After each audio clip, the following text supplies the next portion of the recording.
To talk about emerging trends in the world of information technology, we're joined at the India Today studios at the World Economic Forum by the Chairperson of HCL Tech, Roshni Nadar. Roshni, thank you very much for your time. It's a pleasure to have you with us. There's so much conversation about recession the world over, especially here in Davos, and the concern that the tech winter back home could get darker and gloomier. What's the sense that you're picking up about how long this winter goes on for, and when does the winter give way for spring? So thank you so much, Rahul. I'm so happy to be here. I think the mood was a little more doom and gloom in December. And since then, in January, we've just come out with our quarterly results. We've done, I would say, pretty well. And while in the short to medium term, we see some of the discretionary spend tapering off, I think most organizations all over the world are still very committed to their digital transformation.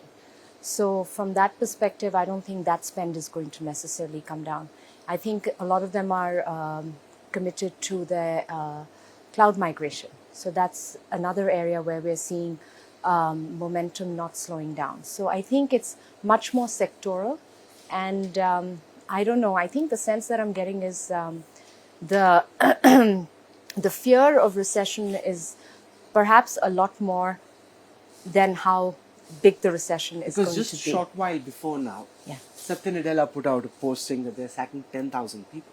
Yeah. Now, that's a big number coming from a marquee brand. And he's essentially talking about how companies are pulling back the pace at which they were hoping to push their digital journeys, and that it's coming down, which is having an impact on companies like Microsoft. How much of that are you feeling at HCL Tech?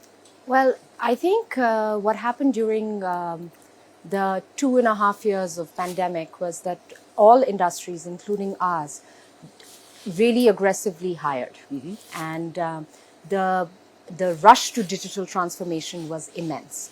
So right now what you're probably seeing is people just being a lot more conscious of costs, margin, inflation, wage as well. So I think this is much more of a reflection of that. We've aggressively hired over the last 2 years.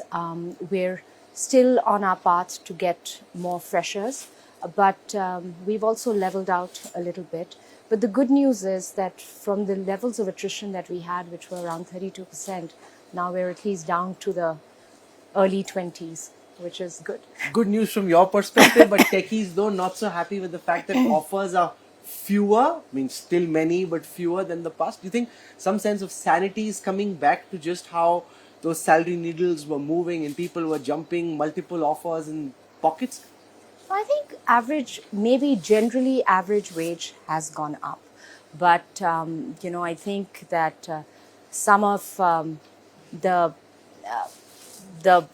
action in the startup space, I think a lot of people who were also leaving our companies were joining startups. And so I think some of that has kind of tempered off. And so we hope that it continues to improve. One of the big controversies in the IT sector has been around moonlighting. It's been a big debate. Rishad kick-started the debate when he came out strong against moonlighting. How big an issue is this for you at HCL Tech? So it's not an issue at HCL Tech. We have very few cases, at least those. Are you looking hard enough? We're looking hard enough. And, the thing is that almost 70% of our workforce is now working from home. And it's from tier 3, tier 4 cities. And, we've had records of performance. We've had records of productivity. So I don't consider, at least at HCL Tech, for it to be such a big issue. And you're okay with most of the workforce being home? Because in India and in the US and elsewhere, we're seeing companies draw very strong lines in the sand, saying, okay, you have to come back to work at least 3 times. Many going to the extent of saying either you're back at work or you can go back home. No, I think, Rahul, for us, at least 6 quarters ago, even CVK mentioned that we were proactively adopting the virtual first model, and where if employees want to come back to work 2 to 3 times a week, they can if they're in that geography. What we've discovered over the last year, and I've personally visited as well, there are 30 to 35 cities in India where we've got more than 1,000 employees each. And that's not Bangalore, that's not Chennai, that's not Noida, and that's not Hyderabad. So when they've moved back, and that cost of living and just generally moving back to cities is that much more expensive, that the employee today is a lot more empowered than they were before. And like you mentioned earlier, they have more options. So I think that you have to work in a much more collaborative manner. And like I said, And for you, it's not impacting performance negatively. In fact, you're saying that you're seeing people perform better. we are. And you see that being a long-term trend?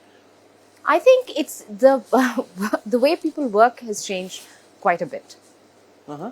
One of the things that you've been piloting here at the World Economic Forum is Aquapreneur, where you're trying to find sustainable tech-driven solutions to water challenges. Give us a sense of how that project is going and what you're trying to turn that idea into reality.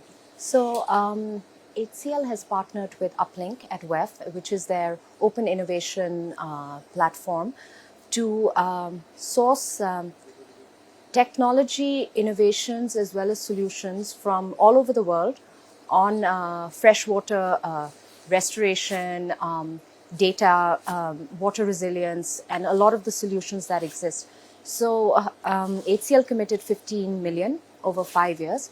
And every year, we're going to run a global innovation challenge, and we're going to find 10 aquapreneurs from all over the world and provide them seed capital for scaling their idea. And so in 5 years, if we do it 10 every year, we should have 50 aquapreneurs, 50 innovative tech-driven or data-driven solutions for fresh water. So which are the ideas that have caught your imagination so far and look really exciting at this moment? So we've just given our first set of grants. So I met with 2 of our aquapreneurs today, and one of the aquapreneurs was based out of San Francisco, and he was using what astronauts use in space in terms of water recycling. What is the water that they actually drink? And applying that to infrastructure development and seeing how within, let's say, a large real estate project, all the water that is consumed is actually recycled and brought back into the system. So he's built a system. And how expensive is it? I don't think he's given us a cost yet. He's still scaling the idea. That's the seed money for that. And then there's a lady out in Argentina, and she's using a SaaS model that whatever water farmers conserve, they can actually sell those as water credits to companies who are aiming to go net zero on carbon and aiming to get water credits.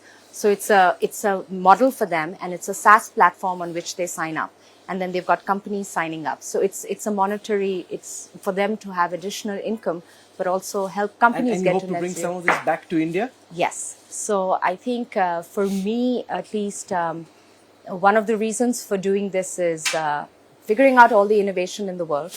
But water is a huge issue, especially in our country. And if we can actually get some of these entrepreneurs and their solutions to even scale or pilot in India, it can only help. There's been a lot of talk at Davos about ChatGPT and its transformational impact on different aspects of our life.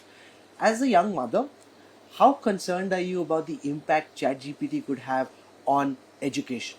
And the fact that you can find answers to questions you ordinarily should be reading in books, but you can get answers and take them to school? Well, Rahul, my kids are still 7 and 10. By the time they're old enough to find those answers, there might be some other technology. So, I think from a technology point of view, it is a nascent technology, but it's picking up, it's got people intrigued.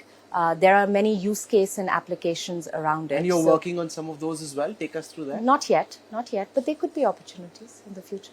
But does this concern you that this disrupts education in a way that, especially in the Indian context, where a lot of it is based on rote and learning, that may no longer be required because you can find the answers very readily? Oh my God, then what will teachers do? Yeah. So, I don't know. I don't have an answer for that yet. But interesting times though. Interesting.